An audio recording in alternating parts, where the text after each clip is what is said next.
Hola otra vez. ¿Cómo están? Mm, Ha pasado un tiempo. ¿Acaso alguien me ha extrañado? ¿Eh? Sí, probablemente tienes razón. Como sea, las cosas han estado complicadas en el palacio. Han aparecido muchas grietas de oscuridad y se ha requerido de mucha purificación para que todos aquí sigamos vivos. Es casi un milagro que hayamos vuelto aquí para hablar con ustedes. Yo también. No quisiera que el contacto que hemos logrado establecer con ustedes se rompa. Bueno, ya que estamos vivos y hemos sobrevivido la tormenta, hoy haremos algo muy especial. Vamos a hablar de una secuela. Lo mejor de todo es que esta historia ya es familiar para quienes han visitado este palacio en el pasado. Sí, jaja. Apuesto que todos estarán muy contentos de escuchar lo que tenemos que decir, pues su primera parte fue bien recibida por el público, y debe haber muchos de ustedes que quieren saber cómo termina esta historia. Porque sí, este es el final. Esta es una duología, una historia que toma 2 libros en completarse. No lo dudo. Aún así, lo diré. Hoy hablaremos de Dos coronas retorcidas, de Rachel Gillig, que es la continuación de Una ventana a la oscuridad. Dime, ¿lo adivinaste bien? Pues te felicito. Ya que todos aquí lo sabían, solo queda recordarles a ustedes que Una ventana a la oscuridad, la primera parte de este libro, está reseñada en este mismo canal. Por favor, si les interesa esta historia, deben ir primero a ver ese video antes de siquiera pensar en seguir viendo este.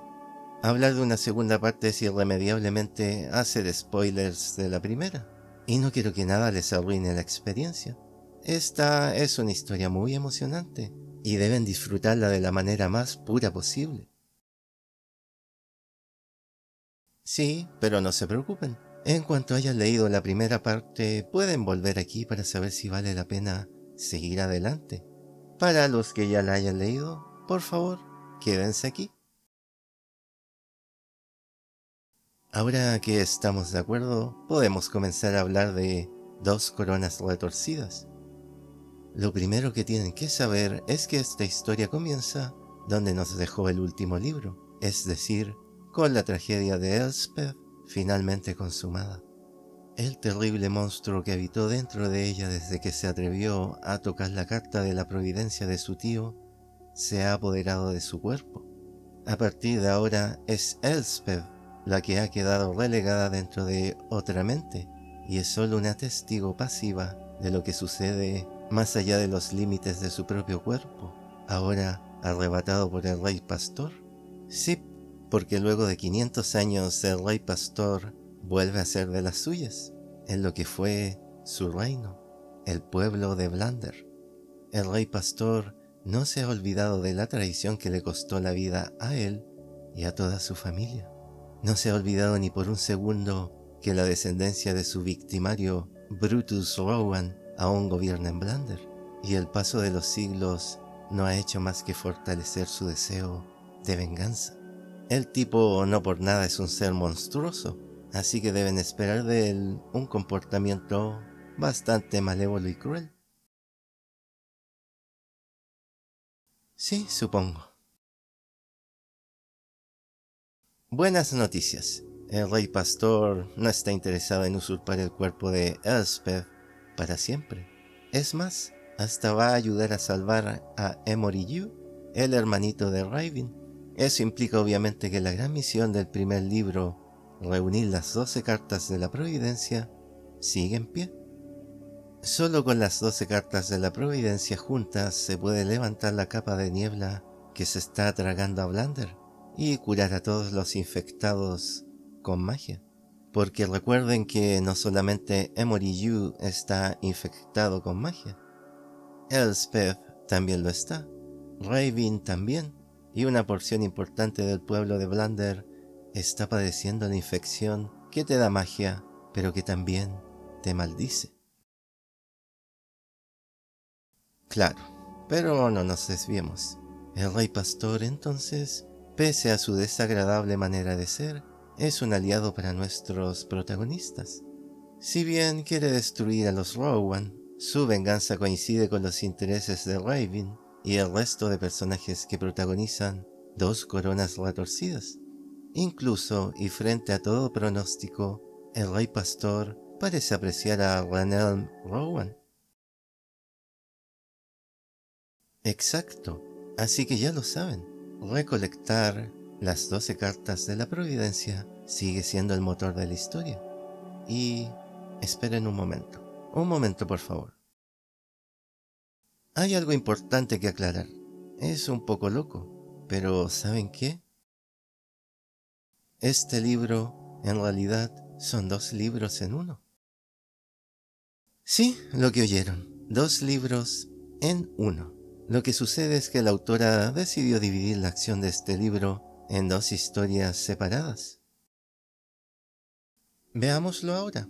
Por un lado tendremos a Raven, el Rey Pastor, Jesper, Peter y Wick. Ah, y sí, también el Destrier Gorse, quien va de colado. Ellos emprenderán un peligroso viaje en busca de la última carta que falta, los Salizos Gemelos. Y por otro lado tenemos la historia de Ranelm Rowan, quien será forzado a quedarse en casa, o bueno, en castillo, porque vive en un castillo, y tendrá que asumir deberes de legítimo heredero al trono. Recordemos que su hermano mayor fue destrozado por el Rey Pastor en la primera parte, y quedó en coma, sin muchas posibilidades de volver a despertar. Así que ahora el peso de ser el nuevo heredero al trono cae sobre él y ya no puede acompañar a Raven. Incluso su padre lo obliga a elegir una esposa, lo cual no le hace ninguna gracia al joven Ranelm. En toda su desgracia está metida la prima de Elspeth, Ione, quien le dará algunos dolores de cabeza y algo más. Recordemos que ella iba a casarse muy a su pesar con Hov, el hermano de Ranelm. Pero ahora que Hov está en coma, ella, por ser prima de Elspeth y en cierta forma su cómplice en todas las cosas malas que pasaron, tiene su futuro y vida en incertidumbre y no sabe bien cuánto tiempo más va a ser tolerada por el rey, el padre de Ranelm y Hov. Ranelm y Ione no partirán con buen pie, pero poco a poco se volverán más cercanos. La cosa es que, como muchos de ustedes ya adivinarán, empezarán a gustarse y compartirán una meta común, la cual es encontrar la carta de la doncella que tiene encantada a Ione. Sí, si se acuerdan de la primera parte, ella fue forzada a no solo ser la prometida de Hov, sino que también a usar la carta de la doncella. Esta carta de la Providencia le otorga belleza sobrehumana, al coste de sus propios sentimientos. Ione no puede sentir nada. Sí, bueno, la cosa es que Ranelm va a ayudar a Ione a encontrar la carta de la Providencia para que ella pueda escapar de sus efectos negativos de frialdad emocional y pueda volver a ser ella misma. Y sí, esto no va a ser ningún spoiler para todos los que conocen el concepto de From Enemies to Lovers.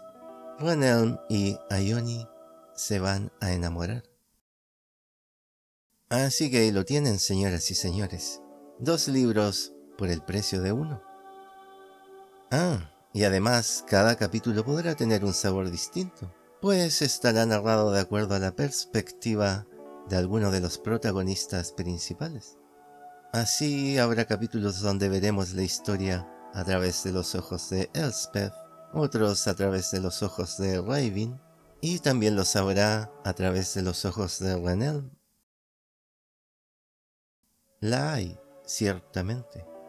Pero ahora veamos qué cosas negativas y positivas hay entre toda esta variedad.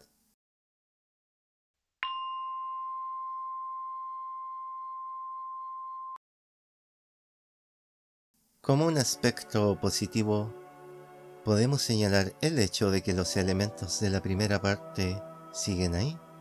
Hay escenas de acción el mismo sistema de magia y el romance, tan presente como en el primer libro. El lore es expandido en esta entrega, y sabemos mucho más del espíritu del bosque y también de la trágica historia del rey pastor. ¿Quería misterios revelados? Pues bien, los van a tener y de manera muy satisfactoria. Además señalo un buen ascenso de personajes secundarios. El rey pastor, Ione y el mismo Renel cobran en la segunda parte mucha más relevancia y considero que fueron bien usados. Destaco sobre todo a Ione, quien pasó de ser un personaje muy menor en el primer libro a un gran aporte a la historia de Dos Coronas Retorcidas. Ver al rey pastor como compañero de Raven fue igual de extraño como de hilarante. Y claro, Renel, buen arco tiene el personaje. Nos muestra que a pesar de todo su cinismo, tiene un corazoncito tierno escondido. Veremos cómo su amor por Ione sacará a la luz el lado más sensible del príncipe. Y finalmente puedo decir que el final fue conmovedor. La verdad, sentí tristeza por el destino de algunos personajes y también alegría por lo que pasa con otros. Sobre todo, considero que la forma en que se resuelven las cosas en este libro son coherentes y los temas son bien cerrados por la autora. Esto es importante destacarlo, pues terminar una historia suele ser algo bastante complicado de realizar. Bueno, y veamos lo negativo ahora. Creo que el aspecto que menos me gustó es esta división del libro en dos. Provoca de inmediato una comparación enojosa entre los dos libros. ¿Cuál historia es mejor? ¿La de Raven y Elspeth o la de Renelm y Ione? Mm. Además, uno como lector viene desesperado por saber qué va a pasar con Elspeth. Uno quiere saber cómo Raven la va a salvar. Ese deseo lamentablemente provoca cierto fastidio con la historia de Renelm y Ione. No es lo que uno vino a ver cuando compró el libro, ¿cierto? Aparte, la historia de Renelm comienza algo lenta y toma un tiempo en ponerse interesante, lo cual añade más frustración al lector. Sí, pero ¿qué me dices de esto? El rompimiento de la complicidad entre Renelm y Raven, la búsqueda de los alisos gemelos, la última carta de la providencia. Esta era la misión más importante que tenían todos los que buscaban salvar a Emory Yu y bueno, a Blander completo. ¿Y me dices que Renelm se queda atrás? El Renelm que yo imagino no se hubiera conformado con quedarse con su padre, el rey, hubiera seguido a Raven hasta el mismo infierno. Se lo hubiera llevado así de simple. Renelm era la voz de la razón en ese equipo. Su inteligencia e ironía eran vitales en el grupo. Exacto, y eso nos lleva a otro punto negativo. Uno como que puede ver la mano de la autora ordenando las piezas en el tablero. El primer libro tenía un romance, pero ahora Elspeth está encerrada en la mente del rey pastor. Bueno, saquemos entonces un nuevo romance, el de Renelm y Ione, que el rey pastor va a ayudar a Raven en su búsqueda de la última carta de la providencia. Bueno, saquemos a Renelm para que no hayan papeles duplicados en el equipo, ¿cierto? Y en esta misma línea puedo criticar un par de momentos de poca inteligencia por parte de los personajes hacia el final de la historia. Toman decisiones que alargan la historia o la llevan a direcciones convenientes. Habrá más emoción y drama gracias a sus pobres decisiones, pero el lector comenzará a sospechar de ello. Veremos cómo la autora hace esto a propósito para crear el ambiente perfecto para la trama. Sí, lamentablemente se ve poco creíble.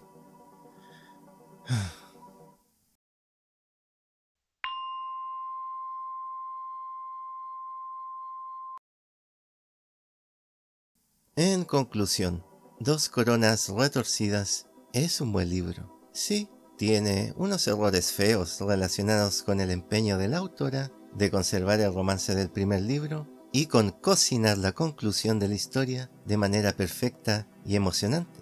Pero ambas cosas a costa de la coherencia de sus personajes y el flujo natural esperable para una historia fiel a sí misma.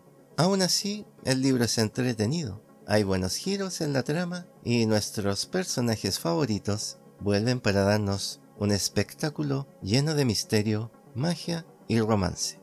En la escala del 1 al 7, siendo 1 irredimible y 7 la perfección, le doy un 6.1.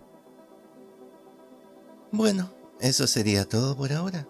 Les deseo una buena noche y recuerden, grandes sueños les traerán grandes costes personales. Si vas a seguir ese camino tendrás que tomar el sufrimiento para ti mismo y asegurarte de no pasarle la factura a tu familia y amigos. Hasta la próxima, los quiero mucho.